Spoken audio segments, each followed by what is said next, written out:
Par contre, ce qui peut arriver si tu manges beaucoup d'aliments assimilés rapidement par rapport à des aliments assimilés lentement, c'est que tu vas stocker préférentiellement. Salut les mini-diètes, j'espère que vous allez bien. C'est Anthony, diététicien diplômé. Aujourd'hui, nous allons voir la différence entre les sucres lents et les sucres rapides. Parce qu'il y a beaucoup d'informations sur internet. Donc aujourd'hui, je vais t'expliquer en détail ce qui différencie ces deux types d'aliments et pourquoi un aliment est assimilé rapidement tandis que l'autre est assimilé lentement.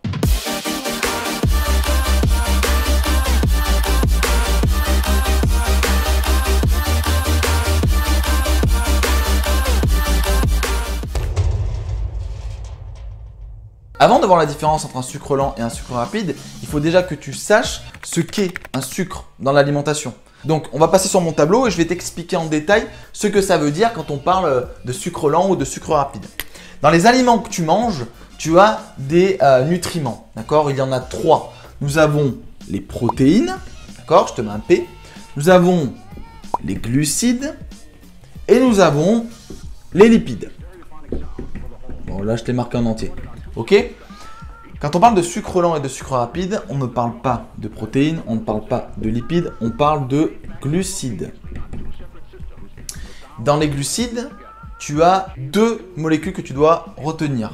Il y a ce que l'on appelle le sucre, d'accord? C'est le saccharose, si tu veux. Ok? Et il y a ce que l'on appelle l'amidon. Voilà. En gros, quand tu manges des glucides, soit tu manges du sucre, soit tu manges de l'amidon. Les sucres sont contenus dans plusieurs types d'aliments. Il y a tout ce qui va être gâteau, d'accord? Gâteau, biscuits, pâtisserie, etc. Les bonbons, etc. Et il va y avoir une autre famille d'aliments que tu connais très bien qui s'appelle les fruits. Donc quand tu manges des glucides et que tu manges des sucres, tu as des gâteaux, d'accord? Tu peux manger ou des fruits. Les deux contiennent du sucre, d'accord? Et ensuite, tu as le deuxième qui s'appelle l'amidon. L'amidon est contenu en fait dans tout ce qui est féculent. Voilà. Donc tout ce qui est riz, pâtes, pain, pommes de terre, c'est de l'amidon.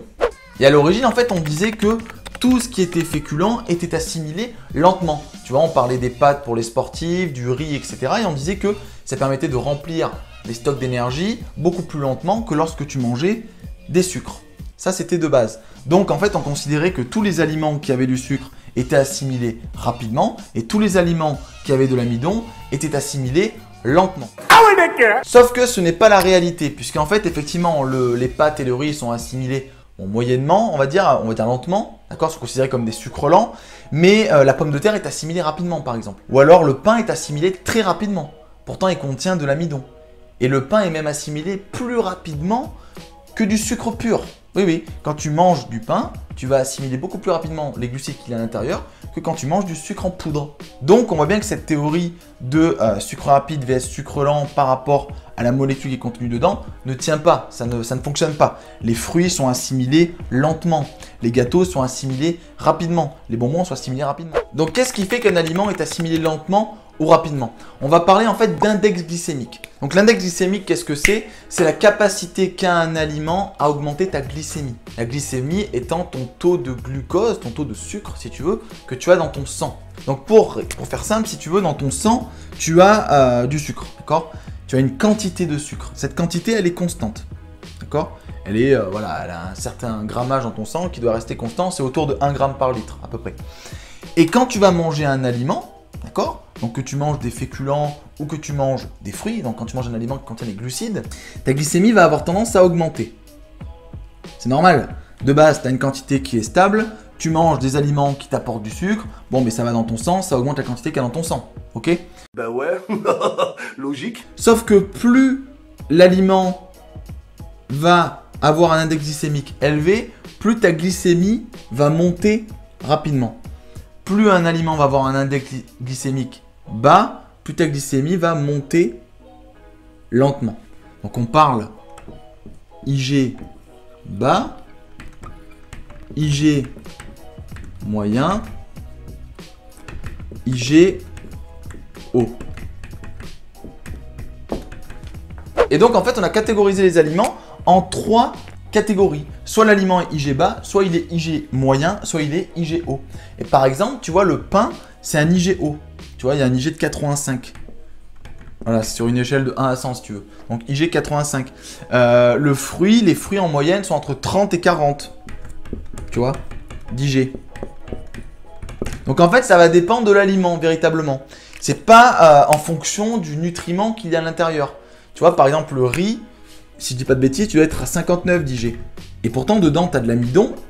Tu vois. Et dans le pain, tu as aussi de l'amidon. Donc en fait, tu as de l'amidon dans le riz et dans le pain, et pourtant, il n'est pas assimilé de la même manière. Tu vois, certains aliments qui contiennent de l'amidon sont assimilés rapidement, comme le pain et les pommes de terre. Et certains aliments qui contiennent de l'amidon sont assimilés lentement, comme les pâtes et le riz. Et en fait, pareil pour tout ce qui est sucre. Tu vois, le fruit, il est assimilé lentement, alors que si tu prends du sucre en poudre pur ou des bonbons Haribo, ça va être assimilé très rapidement. Donc quand on parle de sucre lent et de sucre rapide, en fait, on fait référence à un nutriment en particulier, tu vois, l'amidon ou le sucre. Sauf qu'en fait, c'est pas le nutriment qui fait que l'aliment va être assimilé rapidement, mais c'est plutôt l'aliment en lui-même et les contenants de cet aliment. Par exemple, tu vois, le pain a une forme d'amidon qui n'est pas la même que dans le riz. Tu vois, elle est plus hydratée, donc elle est plus facilement attaquable par les enzymes digestives. Par exemple, le sucre qu'il y a dans les fruits est aussi c'est le même que le sucre qu'il y a dans les bonbons, sauf qu'il n'est pas assimilé non plus de la même manière. Il va y avoir des fibres dans le fruit qu'il n'y a pas dans les bonbons qui vont en fait ralentir la digestion. Donc tu vas mettre beaucoup plus de temps à digérer le fruit plutôt qu'un bonbon. Donc en fait, l'index glycémique, c'est lui qui te détermine en fait si l'aliment est assimilé rapidement ou lentement. Et c'est pas le nutriment en lui-même. C'est vraiment chaque aliment a un profil spécifique et a une capacité à monter ta glycémie différente. Il y a aussi une notion de quantité, c'est-à-dire que quand tu manges un Haribo, même s'il est assimilé rapidement, tu vas pas avoir un pic de glycémie. Tu vois, ta glycémie va pas monter en flèche. C'est pas possible, puisque tu vas manger que un Haribo. Par contre, tu manges 10 fruits, même si un fruit est assimilé lentement, tu vas avoir un énorme pic de glycémie. L'index glycémique va aussi varier par rapport à la cuisson. Tu vois, quand tu prends des pâtes crues, elles ne sont pas assimilées, ne sont pas digérées par l'organisme. Et pareil pour les pommes de terre, quand tu prends des pommes de terre crues, elles vont être beaucoup moins bien assimilées que des pommes de terre cuites. Des pommes de terre froides seront assimilées beaucoup plus lentement que des pommes de terre qui sont bouillies. Donc en fait, il y a aussi ça qui compte. Tu as à la fois l'aliment, la molécule qu'il y a à l'intérieur, sucre ou amidon, les contenants qu'il y a dans cet aliment-là, tout ce qui va être fibres, etc. Et aussi la manière dont tu vas cuire cet aliment. Et tout cela va en fait permettre à l'aliment que tu es en train de manger d'être assimilé rapidement ou lentement. Donc en fait, il n'y a pas de notion de sucre lent, de sucre rapide. On parlera plutôt d'index glycémique. Et retiens que tous les féculents ne sont pas assimilés lentement. Tous les sucres ne sont pas assimilés rapidement. Certains sucres sont assimilés lentement, certains féculents sont assimilés lentement, tandis que d'autres sont assimilés plus rapidement. Et pour le savoir, il faut que tu regardes justement cette notion de index glycémique. Donc quand tu tapes sur internet index glycémique pain, tu vas trouver justement les valeurs et tu vas savoir si l'aliment est assimilé rapidement ou lentement. Y a-t-il une différence sur le poids lorsque tu manges un aliment assimilé lentement et un aliment assimilé rapidement? Ce qu'il faut que tu comprennes aujourd'hui, c'est que quand tu manges 50 grammes de glucides, par exemple, donc que tu manges la même teneur en glucides qu'il y a, par exemple, tu manges 50 grammes de glucides dans les pâtes, ok, et 50 grammes de glucides de bonbons, par exemple, tu vois, en termes de calories, il y aura exactement la même chose, puisque 1 gramme de glucides égale 4 kilocalories. Donc manger 50 glucides provenant des pâtes ou manger 50 glucides provenant des bonbons ne va pas te faire prendre plus de poids. Par contre, ce qui peut arriver si tu manges beaucoup d'aliments assimilés rapidement par rapport à des aliments assimilés lentement, c'est que tu vas stocker préférentiellement ce glucide dans tes réserves de graisse.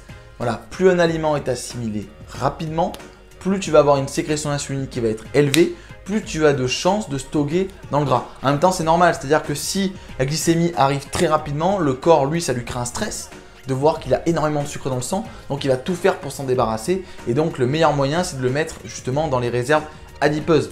Donc, plus tu mangeras des aliments assimilés rapidement, donc par exemple des bonbons, des gâteaux, des choses comme ça, plus tu as de chances d'avoir une composition corporelle qui sera préférentiellement grasse par rapport à une personne qui mangerait des aliments plutôt assimilés lentement, qui aurait une composition corporelle plutôt musclée. Donc après, par rapport à ta composition corporelle, par rapport au fait que tu stockes préférentiellement dans du muscle par rapport au gras, il y a d'autres paramètres à prendre en compte. Il y a le nombre de calories que tu vas manger par jour, il y a ta génétique, si tu fais de l'activité physique, si tu fais des repas complets, enfin, il y a beaucoup de paramètres à prendre en compte. Donc ce n'est pas juste manger des bonbons qui va te faire prendre du gras. Mais par contre, d'un point de vue biochimique et physiologique, si tu manges que des bonbons sur une journée ou sur un repas, donc que ça, d'accord? Eh bien, tu vas activer des mécanismes qui vont faire que tu vas préférentiellement stocker dans le gras. Alors que si tu manges des aliments assimilés lentement ou modérément, comme des fruits par exemple aussi, les fruits sont assimilés lentement, ou du riz par exemple, du riz basmati, ça serait même bien.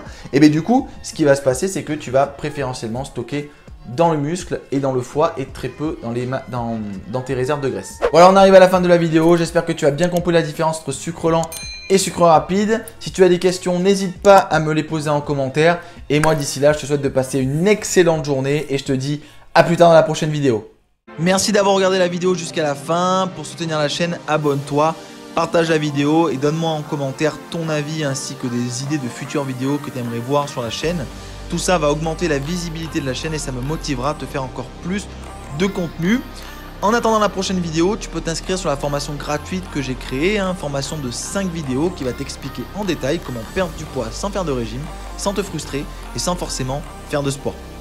Enfin, si tu souhaites aller plus loin et que tu as besoin d'être accompagné et que tu as des questions par rapport à mon programme d'accompagnement, sache que je suis disponible sur WhatsApp et que je prendrai le temps de te répondre personnellement en messages vocaux. Sinon, je te dis à plus tard et on se voit dans la prochaine vidéo.